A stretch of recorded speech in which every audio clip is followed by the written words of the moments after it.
మత్తయి సువార్త 6వ అధ్యాయంలోకి వచ్చాం.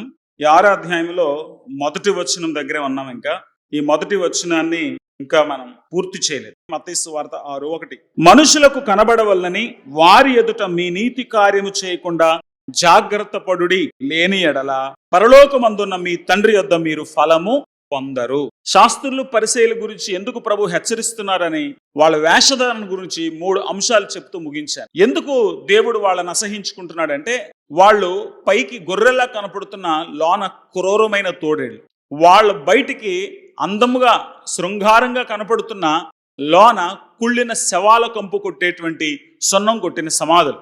వాళ్ళు పైకి ఎంతో చక్కగా ఆప్యాయంగా మాట్లాడుతున్నట్టు కనిపించిన లోన కాలకోట విషం కలిగిన క్రూరమైన సర్పాలు. కాబట్టి వాళ్ళ అంతరంగాన్ని ప్రభు చూస్తున్నాడు గనక వాళ్ళని ఆయన అసహించుకుంటున్నాడు. మనుషులు పైరూపాన్ని చూస్తారు. మనం ఎవరినైనా పైరూపం చూసే మనం మురిసిపోతుంటాం. కొంతమంది అందమైన ఆడపిల్లలను చూడగానే మగపిల్లలు చాలా చక్కగా వయ్యారాలు తిరిగిపోతూ ఆ అమ్మాయి ముందు మాట్లాడడానికి ట్రై చేస్తారు. ఒక అబ్బాయి మంచి హ్యాండ్సమ్గా ఉన్నాడు అనుకోండి, ఆడపిల్లలు ఆ ముందు మాట్లాడేటప్పుడు చాలా చక్కగా గౌరవంగా వినయం ప్రదర్శిస్తూ మాట్లాడతారు. అందచందాలకు మనుషులు ఇచ్చినంత ప్రాముఖ్యత వ్యక్తిత్వానికి ఇవ్వకపోవడం దురదృష్టకరం. అందుకే ఈవేళ సమాజం చాలా భయంకరమైనటువంటి సమస్యలో పడుతుంది. ఈవేళ అందచందాలకు ఉన్నంత మార్కెట్ వ్యక్తిత్వానికి లేదు. ఒక షాప్ లో పనిచేసే అమ్మాయిగా తీసుకోవాలనుకుంటే నీ అందం చూసుకుంటాడు కానీ నువ్వెంత యథార్థంగా ఉన్నావో పట్టించుకోడు. ఒక కంపెనీలో నీకు ఉద్యోగం ఇవ్వాలంటే నువ్వెంత బాగా మాట్లాడగలవో చూస్తారు కానీ నీకెంత నిజాయితీ ఉందో ఎవడో పట్టించుకోడు.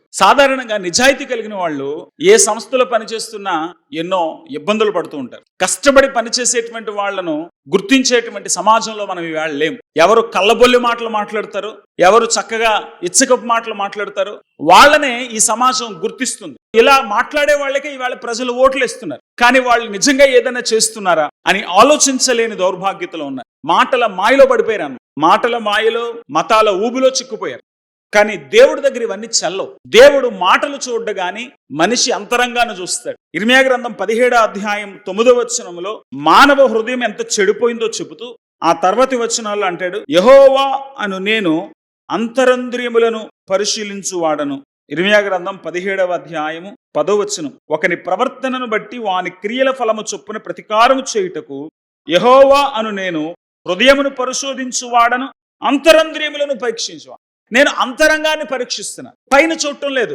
పైకి ఎంత తెల్లటి బట్టలు వేసుకొచ్చారు, ఎంతటి చక్కని తలపాగా పెట్టుకున్నారు, ఎంత చక్కని బలులర్పిస్తున్నారు, ఎంత మర్యాదగా ఉన్నారు అనేది చూడటం లేదు. ఈ బుద్ధి ఆయనకు ఉన్నది కనుక మొదటి సమూయేలు గ్రంథం 16వ అధ్యాయంలో సమూయేల్ని దేవుడు యెషయి ఇంటికి పంపించినప్పుడు ఆ యెషయి ఇంటి దగ్గర దేవుడు అన్నాడు, ఈ యెషయి కుమారులో ఒకడు నేను ఫ్యూచర్ కింగ్ గా, భవిష్యత్తులో రాజుగా ఉండడానికి నేను ఏర్పాటు చేసుకున్నాను అని అన్నాడు. అప్పుడు సమూయేలు అతని కుమారులందరినీ చూశాడు. ఆ కుమారుల్లో ఒకడు బాగా ఎత్తైన వాడు, ఒకడేమో బాగా దేహదారుఢ్యం కలిగిన వాడు, ఒకడు బాగా తెలివిగా కనపడుతున్నాడు. కానీ వీళ్ళందరినీ చూస్తున్నా దేవుడు అంటున్నాడు, వీళ్ళని నేను ఎవరిని ఎన్నుకోలేదు అంటున్నాడు. అప్పుడు సమూయేలు మనసులో ఒక సందేహం పుట్టింది. వీళ్ళెవరిని కాదన్నప్పుడు ఈ ఇంటికి ఎందుకు పంపించావు అన్నాడు. దేవుడు అన్నాడు, అతనికి ఇంకొక కుమారుడు ఉన్నాడు అన్నాడు. అప్పుడు యెషయిని అడిగాడు, వీళ్ళే తప్ప నీకు ఇంకా పిల్లలు లేరా అంటే, ఉన్నారయ్యా ఇంకొకడు ఉన్నాడు, వాడా గొర్రెలు కాసుకుంటాడు అన్నాడు. వాడిని రప్పించు. దావీదు వచ్చే వరకు దేవుడు సమూయేలుని అక్కడే ఉంచాడు. దావీదు వచ్చి రాగానే దేవుడు అన్నాడు, ఇతనే నేను ఏర్పాటు చేసుకున్న వ్యక్తి. ఎందుకంటే దావీదు అంతరంగం దేవుడికి తెలుసు. దావీదు బాహ్య రూపాన్ని దేవుడు చూడటం లేదు. అందుకే దేవుడు సమూయేలుతో అంటున్నాడు, మొదటి సమూయేలు గ్రంథం 16వ అధ్యాయం 7వ వచనం, అయితే యెహోవా సమూయేలుతో ఇలా విసలవిచ్చాను, అతని రూపమును అతని ఎత్తును లక్ష్య పెట్టకుము. మనుషులు లక్ష్య పెట్టి వాటిని యెహోవా లక్ష్య పెట్టడు. మనుషులు ఏమి చూస్తారో వాటిని దేవుడు చూడడు. దేవుడు అంతరంగాను చూస్తాడు. కాబట్టి పైకి నునుపైన మాటలు మాట్లాడుతూ చక్కని అందమైనటువంటి వేషధారణ కలిగి ఉండి ఇంపైనటువంటి రూపంతో, ఇంపైన మాటలతో, ఇంపైనటువంటి హావభావాలతో మనుషులను ఆకట్టుకొనగలిగిన వారు దేవునిని ఆకట్టుకోలేరు. ఈ మనస్తత్వం మనుషులకు ఉంటుంది కానీ దేవుడికి ఉండదు. దురదృష్టవశాత్తు క్రైస్తవ్యంలో కూడా ఇదే ప్రధాన పాత్ర పోషిస్తా వస్తుంది. సంఘానికి వచ్చేటువంటి వాళ్ళు పాస్టర్ గారు ఎంత చక్కని మాటలతో నవ్వించాడు, కవ్వించాడు, ఎంత చక్కని పాటలతో, ఎంత శ్రావ్యమైన సంగీతంతో పాటలు ఉంటున్నాయి, ఎంత మంచి సౌండ్ సిస్టమ్ ఉంది, ఎంత ఆహ్లాదంగా ఆ ప్రదేశం ఉంది, ఎంత చూడముచ్చటగా అక్కడ ఉన్నటువంటి మనుషులు ఉంటున్నారు అనేది చూసుకొని చర్చిలకు వెళుతున్నారు. ఇవన్నీ చూసుకుంటున్నారు కానీ అతడు ఏం వాక్యం చెప్తున్నాడు, అతడు చెప్పే మాటల ద్వారా నేను దేవుని దగ్గర అవ్వగలుగుతున్నానా, దేవుని ఆరాధించగలుగుతున్నానా అనేది మాత్రం ఎవ్వరూ ఆలోచించుకోవటం లేదు. ఇది విచారించదగినటువంటి విషయం. క్రైస్తవ్యంలో కూడా ఇటువంటి దరిద్రం రావటం నిజంగా బాధ కలిగించే విషయం. మన దేవుడు అంతరంగాన్ని చూస్తాడు, బాహ్యమైనటువంటి స్థితిగతులను చూడడు. ఆదివారం నువ్వు ఎంత మంచి బట్టలు వేసుకొచ్చావు, ఎంత చక్కని పువ్వులు పెట్టుకొచ్చావు, ఎంత హోందాగా వచ్చావు, ఎంత మంచి సెంటు కొట్టుకున్నావు, దేవుడు చూడ్డు. సున్నం కొట్టిన సమాధిలో ఉంటే ఆయనకి ఇష్టం ఉండదు. పైన గొర్రె చర్మం కప్పుకున్న తోడేళ్లను ఉంటే దేవుడికి నచ్చదు. పాములు పట్టేవాడు పాటలకు శబ్దానికి నాట్యం చేసేటువంటి పాముల్లాగా ఉంటే ఆయనకి నచ్చదు. లోన క్రూరమైన విషం ఉండకూడదు. లోన విషం పెట్టుకొని, క్రూరత్వం పెట్టుకొని, కంపు పెట్టుకొని ప్రభుని ఆరాధిస్తానంటే అది ఆయనకి నచ్చదు.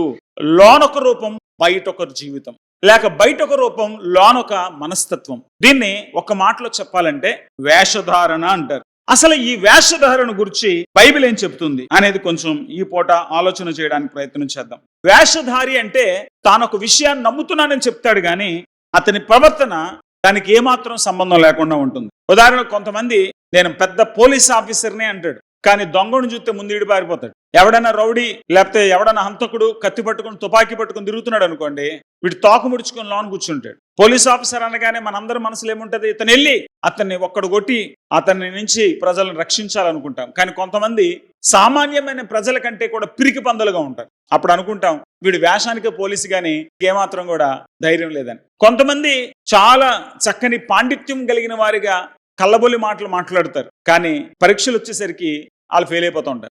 అప్పుడు అర్థమవుతుంది వీడు మాటలే తప్ప వాస్తవంగా వీడికి సబ్జెక్ట్ మీద కొంచెం కూడా అవగాహన లేదు. ఇప్పుడు చాలా మంది వింతైనటువంటి వైద్యులు బయలుదేరారు, వింత బాబాలు ఉన్నారు, వింత వైద్యులు కూడా బయలుదేరారు. బాబాలంటే ఇంకా చెప్పుకోకర్లేదు. చిత్ర విచిత్రమైనటువంటి వాళ్ళంతా కూడా మేము దైవజనులమని చెప్పుకునే వాళ్ళు అన్ని మతాల్లోనూ దూరారు.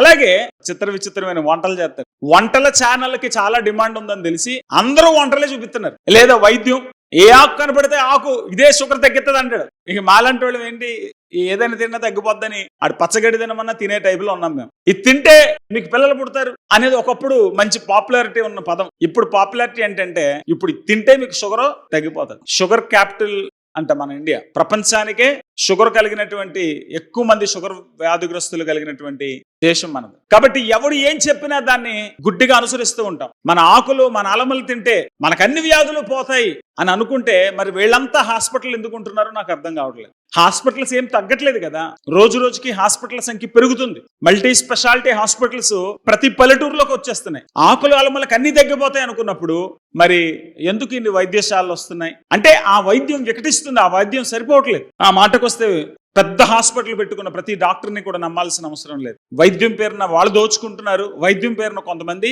మోసం చేస్తున్నారు. సో ఇటువంటి కపటమైనటువంటి వేషధారిత ప్రపంచంలో మనం బ్రతుకుతున్నాం. కానీ దేవుడు ఇటువంటి నడవడికని ఏమాత్రం కూడా ఇష్టపడాడు. కాబట్టి వేషధారణ అంటే ఒకటి చెప్తారు కానీ దానికి తగినటువంటి జీవితం దాని వెనకాల ఉండదు. వేషధారణ అనే పదానికి గ్రీకులో ఉన్న భావం నటుడు లేక నటి. అక్షరార్థంగా చెప్పాలంటే ఒక ముసుగు ధరించేవాడు అని అర్థం. నటుడు ఏం చేస్తాడు, ఆ నాటకంలో ఉన్నటువంటి క్యారెక్టర్కి తగ్గట్టుగా తన వేషాన్ని మారుస్తూ ఉంటాడు. బైబిల్ గ్రంథం వేషధారణని పాపముగా అభివర్ణిస్తుంది. వేషధారణ 2 రూపాలు ధరించగలదు. ఆ రెండిటి గురించి బైబిల్ చెప్తుంది. మొదటిది ఒక విశ్వాసాన్ని ప్రకటిస్తూ దానికి పూర్తి విరుద్ధమైనటువంటి వ్యక్తిత్వాన్ని ప్రదర్శించడం. రెండవది మనలో లోపాలు పెట్టుకుని ఇతరుల లోపాలు వెలికి తీసే ప్రయత్నం చేయడం. కాబట్టి వేషధారణ ఈ 2 రకాలుగాను కనపడుతుంది. యెషయా ప్రవక్త తన కాలంలో చెప్పిన ఒక ప్రవచనాన్ని గుర్తు చేశాను. యెషయా గ్రంథం 29:13లో యెషయా ప్రవక్త ఇలాగ గర్హిస్తాడు. ప్రజలు నోటి మాటతో నా యొద్దకు వస్తున్నారు గాని పెదవులతో నన్ను గనపరుచున్నారు గాని తమ హృదయం నాకు దూరం చేసుకుని ఉన్నారు. వారు నా ఎడల చూపు భయభక్తులు మానవుల విధులను బట్టి వారు నేర్చుకున్నవి. వాళ్ళు చూపించేటువంటి భయభక్తులు, వాళ్ళు చేసేటువంటి ఆరాధన కేవలం బహిరంగ ప్రదర్శనగా మాత్రమే ఉన్నది. అది ఏమాత్రం నాకు ఆమోదయోగ్యంగా లేదు అని యెషయా ప్రవక్త ద్వారా దేవుడు మాట్లాడినటువంటి ఆ మాటను అనేక సంవత్సరాల తర్వాత, అనేక శతాబ్దాల తర్వాత యేసు ప్రభు వారు మత్తయి సువార్త 15:8-9 ప్రస్తావించడం మనం చూస్తూ ఉంటాం. పైకి భజన చేయడం కాదు, లోన భక్తిభావం ఉండాలి. పైకి పాటలు పాడడం కాదు, లోన భక్తి పారవశ్యంతో నిండిపోయి ఉండాలి. సో పైకి పెదాలలో నుంచి ఉద్భవించే శబ్దాలు దేవుడు చూడడం లేదు కానీ అంతరంగములో నుండి పొర్లి ప్రవహించే ఆరాధన దేవుడు చూస్తున్నాడని యేసుప్రభువు వారు చెప్పారు, యెషయా ప్రవక్త చెప్పాడు. అందుకే లూకాసు వార్త 3:8 బాప్తిస్మిచ్చి యోహాను అంటాడు, మారు మనసుకు తగిన ఫలమును ఫలించండి. మీరు నిజంగా మారు మనసు పొందారా? అందుకు తగ్గట్టుగా జీవించండి. మారు మనసు పొందలేదా? మీరు ఎలా ఉన్నా పర్వాలేదు, కానీ మారు మనసు పొందితే దాని తగిన జీవితం మీ బ్రతుకులో కనపడాలి. అందుకే యేసు ప్రభు ఈ కపట భక్తులను క్రూరమైన తోడేళ్లుగా, విష సర్పాలుగా, సున్నం కొట్టిన సమాధులుగా పోల్చడం మనం బైబిల్ గ్రంథంలో చూస్తాం. వేషధారణకు ఉన్నటువంటి మొదటి స్వరూపాన్ని కొంచెం ఆలోచన చేద్దాం. మొదటి స్వరూపం ఏమని చెప్పాను? ఒకటి ప్రకటిస్తుంది, నాకు ఈ విశ్వాసం ఉన్నదని చెప్తుంది, కానీ దానికి పూర్తి వ్యతిరేకమైన వ్యక్తిత్వాన్ని కలిగి ఉంటుంది. ఒకటి చెప్పడం, మరో రకంగా జీవించడం వేషధారణకు ఉన్నటువంటి మొదటి పార్శ్వం, ద ఫస్ట్ ఆస్పెక్ట్. దీని గురించి కొంచెం ఆలోచన చేద్దాం. మొదటి యోహాను పత్రిక 2:9 యోహాను భక్తుడు రాస్తాడు, దేవుని ప్రేమిస్తున్నానని చెప్పి తన సహోదరులను ద్వేషించు వాడిని ఏమంటున్నాడు? మొదటి యోహాను పత్రిక 2:9 నేను వెలుగులో ఉన్నాను, దేవుని భక్తిలో ఉన్నాను, దేవునితో వ్యక్తిగత సంబంధంలో ఉన్నాను, నేను మారు మనసు పొందాను, నా పాత జీవితాన్ని విడిచిపెట్టాను అని నోటి మాటతో ప్రకటిస్తారు తప్ప వాళ్ళ బ్రతుకులో అది ఏమాత్రం కనపడదట. వాడిలో ఏమాత్రం కూడా ప్రేమ కనపడదు. తన సహోదరుని ప్రేమించువాడు వెలుగులోనున్నవాడు, అతని అభ్యంతర కారణమేమీ లేదు. తన సహోదరుని ద్వేషించువాడు చీకట్లో ఉండి చీకట్లో నడుచున్నాడు, చీకటి అతని కనుల గురుడిదనము కలుగు చేశాను గనక తాను ఎక్కడికి పోవచ్చున్నాడు అతనికి తెలియదు. చీకట్లో ఉంటూ వెలుగులో ఉన్నానని చెప్పుకుంటాడు. అంటే తనలో ఏమాత్రం దేవుని ప్రేమ లేదు, కానీ దేవుని ప్రేమ కలిగినట్టుగా నటిస్తాడు, ప్రవర్తిస్తాడు, కనుపరుచుకునేందుకు శతవిధాల ప్రయత్నం చేస్తూ ఉంటాడు. ప్రేమ ఎలా ఉండాలని బైబిల్ చెప్తుంది? రోమపత్రిక 12:9 ప్రేమ నిష్కపటమైనదై ఉండవలెను. ప్రేమ ఎలా ఉండాలటండి? నిష్కపటమైనదై, కపటము లేకుండా, ఎక్కడ వేరే అభిప్రాయం లేకుండా, మనసులో మరొక ఆలోచన లేకుండా ప్రేమ నిష్కపటమైనదై ఉండాలి. మరి నిష్కపటంగా ఉండాల్సిన వ్యక్తులు కపటముగా మాట్లాడుతున్నారు, కపటముగా ప్రవర్తిస్తున్నారంటే వాళ్ళ ప్రేమ కాదు. వాళ్ళ ప్రేమ ఇతరులను దోచుకోవాలనేటువంటి ఆలోచన. ఒక వేషధారి పైకి నీతిమంతుడుగా కనపడొచ్చు గాని అది నటన మాత్రమే అని ఇట్టే తెలిసిపోతుంది. నిజమైన నీతిగల జీవితం పరిశుద్ధాత్మ వలన కలిగే ఆంతరంగిక మార్పు వలన ఉద్భవిస్తుంది గాని క్రమశిక్షణతో, నియమ నిబంధనలతో జీవించడం వలన పుట్టదు. నేను నీతిమంతుడు కావాలనుకుంటున్నాను కనుక నేను దశంభాగం కరెక్ట్గా ఇస్తాను, నేను బాప్తిసం తీసుకుంటాను, నేను చక్కని తెల్లని బట్టలు వేసుకుంటాను, ఉపవాసం చేస్తాను, ప్రార్థనా కూడికలన్నీ హాజరవుతాను, ఏ కూడికి జరిగినా పాస్టర్ గారికి నేను కానుకలు ఇస్తాను అనేది ఇప్పుడు క్రైస్తవ్యంలో బాగా మనుగడలో ఉన్నటువంటి ఆచార వ్యవహారం. ఒకప్పుడైతే చర్చికి తెచ్చేటువంటి లేకపోతే దేవాలయానికి తెచ్చేటువంటి అర్పణలు, కట్టుబాట్లు, ఆచార వ్యవహారాల్లో కనబడుతుండేది. కానీ ఇవన్నీ భక్తికి నిదర్శనం కాదు అన్నది యేసు ప్రభువు వారి యొక్క తాత్పర్యం. ఇవన్నీ భక్తికి నిదర్శనం కాదు. భక్తికి నిదర్శనం నిజమైనటువంటి వ్యక్తిత్వం. అదే యేసు ప్రభువు వారు మత్తయి సువార్త 5వ పలుమార్లు చెప్పారు. నిజంగా నువ్వు పరలోక రాజ్య సంబంధం అయితే, నువ్వు నిజంగా ప్రేమిస్తావు, నిజంగా పవిత్రంగా ఉంటావు, నిజంగా మాట మీద నిలబడతావు, నిజంగా ఓర్పు కలిగి ఉంటావు, నిజంగా ఉదారత్వాన్ని చూపిస్తావు అని యేసు ప్రభువు వారు చెప్పారు. కాబట్టి వేషధారి తాను పరలోక రాజ్య సంబంధిగా ప్రకటించుకుంటాడు కానీ అతనిలో సహనం ఉన్న ఛాయలు కనబడవు, అతనిలో పవిత్రత ఏ కోశాన కనబడదు, అతనిలో మాట నిలబెట్టుకునే తత్వం ఉండదు, అతనిలో ఉదారత్వం ఉండదు. అతను అంటున్నాడంటే మగోళ్ళుగా అని చెప్పుకోకండి, ఆడవాళ్ళైనా మగోళ్ళైనా చెప్పేటప్పుడు భాషలో అతడు, అతను అంటాను గాని మనం ఎవరుమైనా మన భక్తి నిజమైనదైనప్పుడు అది మన ప్రవర్తనలో ప్రదర్శితం అవుతుంది.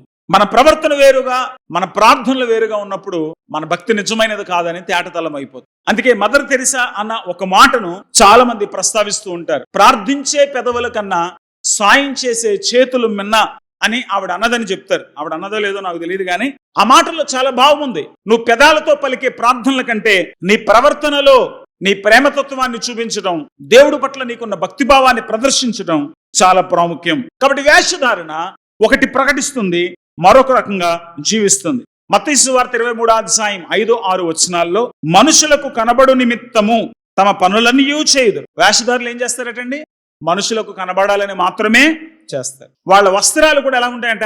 తమ రక్షరేకులు వెడల్పుగాను తమ చెంగులు పెద్దవిగాను చేయదు. ఇప్పుడు రక్షరేకులు కూడా వచ్చింది. ఇప్పుడు కూడా మనకి హిందువులు చేతులకు తాళ్ళు కట్టుకుంటే క్రైస్తవులు వేరే రకమైన గుర్తులు ధరిస్తున్నారు. సిలువలు ధరించుకుంటారు చేతులకి, మెడలకి.